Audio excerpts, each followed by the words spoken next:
हमारे चैनल में आप सभी का स्वागत है। और बहुत ही प्यारा सा पारंपरिक हल्दी रस्म गीत है। जब हल्दी रस्म होती है, चूमते हैं ना, तभी ना, तभी चाहे जब भी चूमते हैं, हल्दी रस्म में भी ये गीत गाया जा सकता है और अच्छा भी लगता है। कैसा लगेगा आप लोग को, आप लोग कमेंट कीजिएगा। माया हो कावन देई बड़ी सुकुंवर जी, रगड़ रगड़ पीसै हरदी के गांठ जी, रगड़ रगड़ पीसै हरदी के गांठ जी।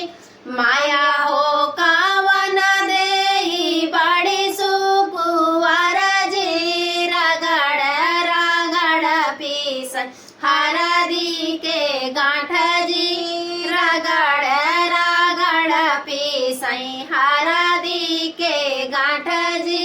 पापा हो कावन पापा बड़ा जिम्मेदार जी, सहारा सहारा खोजै हरदी के गांठ जी, सहारा सहारा खोजै हरदी के गांठ जी। चाची हो कावन देई बड़ी सुकुंवर जी, रगड़ रगड़ पीसै हरदी के गांठ जी, रगड़ रगड़ पीसै हरदी के गांठ जी।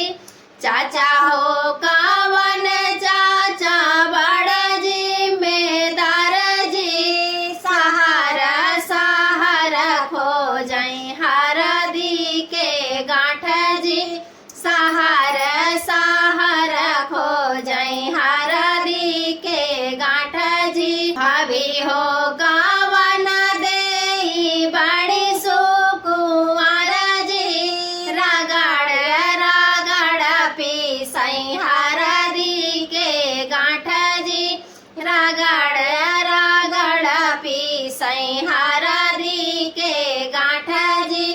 भैया हो कावन भैया बड़े जिम्मेदार जी, सहारा सहारा खोजै हरदी के गांठ जी, सहारा सहारा खोजै हरदी के गांठ जी। तो कैसा लगा कमेंट बताएं। धन्यवाद।